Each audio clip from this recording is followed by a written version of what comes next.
السلام علیکم ورحمۃ اللہ وبرکاتہ۔ بسم اللہ الرحمن الرحیم۔ علم الصرف کے سبق میں آج عزیز طلبہ ہم فعل مضارع کے بارے میں پڑھیں گے۔ فعل مضارع معروف فعل ماضی معروف سے بنتا ہے۔ اس کے بنانے کا قاعدہ میں انتہائی اختصار کے ساتھ آپ کے سامنے بیان کر دیتا ہوں۔ آپ اس قاعدے کو اچھی طرح یاد کر لیں۔ اس کے بعد فعل مضارع کی گردان کے وہی عنوانات ہم نے ڈالنے ہیں جو پیچھے فعل ماضی کے بارے میں ہم نے عنوان ڈالے تھے۔ بس فعل ماضی کی جگہ پہ آپ فعل مضارع لکھیں گے۔ باقی ایک گردان ہم نے معروف کی کرنی ہے، پھر مجہول کی کرنی ہے۔ یہ دونوں اس بات میں بھی ہوں گے اور دونوں نفی میں بھی ہوں گے۔ تو سب سے پہلے قاعدہ سمجھیں کہ ماضی سے مضارع کیسے بنانا ہے۔ ماضی کے شروع میں حرف عطین الف تا یا نون، یہ مجموعہ ہے عطین۔ ان چار حرفوں کو علامت مضارع کہتے ہیں۔ ان میں سے دیکھیں کہ اب کس صیغے میں ہم نے الف لگانا ہے، کہاں کہاں یا تا آئے گا، کہاں کہاں یا آئے گا، کہاں نون آئے گا۔ یہ اچھی طرح ہمیں ازبر ہونے چاہیے، ذہن نشین ہونے چاہیے، تاکہ جہاں بھی ہمیں ان میں سے کوئی حرف لگانا پڑے تو فوراً ہمارے ذہن میں آ جائے کہ یہاں ہم نے یہ علامت لگانی ہے، تو ہمارا یہ صیغہ بن جائے گا۔ الف صرف ایک صیغے میں آئے گا اور وہ متکلم کے واحد کے صیغے میں ہے، جو کہ مذکر اور مؤنث دونوں کے لیے آتا ہے۔ اور اس کے بعد آ رہا ہے حرف تا، یہ 8 صیغوں میں آتا ہے۔ 3 مذکر حاضر کے، 3 مؤنث حاضر کے اور 2 مؤنث غائب کے۔ 3 مذکر حاضر کے صیغوں میں اور 3 مؤنث حاضر کے صیغوں میں اور 2 مؤنث غائب کے صیغوں میں تا آتا ہے شروع میں۔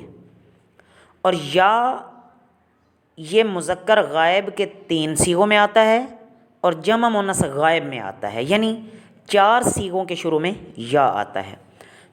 اور آخری حرف کیا ہے آتینہ میں؟ نون۔ یہ نون تثنیہ اور جمع مذکر اور مؤنث متکلم کے شروع میں لگاتے ہیں، مؤنث متکلم کے شروع میں لگاتے ہیں۔ باقی مضارع کے آخر میں کیا چیز لگانی ہے، کیا نہیں لگانی، نون اعرابی کہاں آنا ہے، پیش کہاں لگانا ہے، اور اس کے بارے میں یہ الگ سے ایک ضابطہ ہے کہ مضارع کے جو آخر میں 5 صیغوں میں پیش لگانی ہے، وہ 5 صیغے بھی اچھی طرح ہم یاد کر لیں کہ واحد مذکر غائب، واحد مؤنث غائب، واحد مذکر حاضر، واحد متکلم، جمع متکلم۔ ان 5 صیغوں میں آخر میں کیا کرنا ہے؟ پیش لگانی ہے۔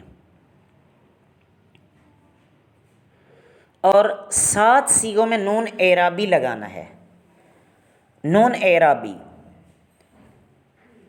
اس کے بارے میں ہم آگے چل کے پڑھیں گے بھی صحیح کہ وہ کون کون سے 7 صیغے ہیں۔ 4 تثنیہ کے کہ ان میں نون اعرابی مکسور ہوتا ہے، یعنی اس پر کسرہ آتا ہے۔ اعرابی معرب سے ہے کہ آخر جو ہوتا ہے اس کے اعراب بدلتے رہتے ہیں، یعنی جس پر اعراب آتا ہے۔ آسان سے الفاظ میں آخر میں چونکہ نون آئے گا، نون پر اعراب لگاتے ہیں آخر پہ، تو کبھی زبر، زیر، پیش وغیرہ، تو اس کو نون اعرابی بولتے ہیں۔ تو 7 صیغوں میں نون اعرابی لگانا ہے فعل مضارع میں۔ وہ کیسے؟ کہ تثنیہ کے 4 صیغوں میں نون اعرابی مکسور ہوتا ہے، یعنی اس پر زیر ہوتا ہے نون پر، اور 2 جمع مذکر غائب اور جمع مذکر حاضر بن گئے، اور 1 واحد مؤنث حاضر کا صیغہ بن گیا کہ ان میں نون اعرابی مفتوح ہوتا ہے، یعنی جو جمع مذکر غائب اور جمع مذکر حاضر، جمع مذکر غائب اور جمع مذکر حاضر میں، اور 1 واحد مؤنث حاضر، واحد مؤنث حاضر، ان میں نون اعرابی کیا ہوتا ہے؟ مفتوح ہوتا ہے۔ اور نون جمع مؤنث کا، جیسا کہ ماضی میں بھی آتا ہے اور مضارع میں بھی آتا ہے۔ جمع مؤنث کا نون اس کے بارے میں بتایا گیا کہ ماضی میں بھی آتا ہے اور مضارع میں بھی آتا ہے۔ تو یہ تمام صیغے اچھی طرح ہمیں یاد ہونے چاہیے کہ کہاں کہاں حرف عطین میں سے آتے ہیں، کون کون اور کتنے صیغوں میں، اور مضارع کے کن صیغوں کے آخر میں پیش لگانا ہے، اور کتنے صیغوں میں نون اعرابی لگاتے ہیں، پھر کتنے صیغوں میں نون اعرابی جو ہوتا ہے وہ مکسور ہوتا ہے اور کتنوں میں مفتوح ہوتا ہے۔ یہ تو ہو گیا مضارع معروف۔ مضارع مجہول بنانے کا بھی عزیز طلبہ ہم قاعدہ آج ہی پڑھ لیتے ہیں کہ علامت مضارع کو پیش دے دو۔ علامت مضارع آپ نے یاد کر لی ہے کہ حرف عطین میں سے الف تا یا نون میں سے ایک، کوئی بھی الف تا یا نون، یہ چاروں علامتیں مضارع کہلاتی ہیں۔ اگر پیش نہ ہو تو اس کو پیش دے دو اور آخر سے پہلے حرف کو زبر دے دو اگر زبر نہ ہو، اور باقی کو اسی طرح ہی رہنے دو جیسے کہ وہ ہیں، تو مضارع مجہول بن جائے گا۔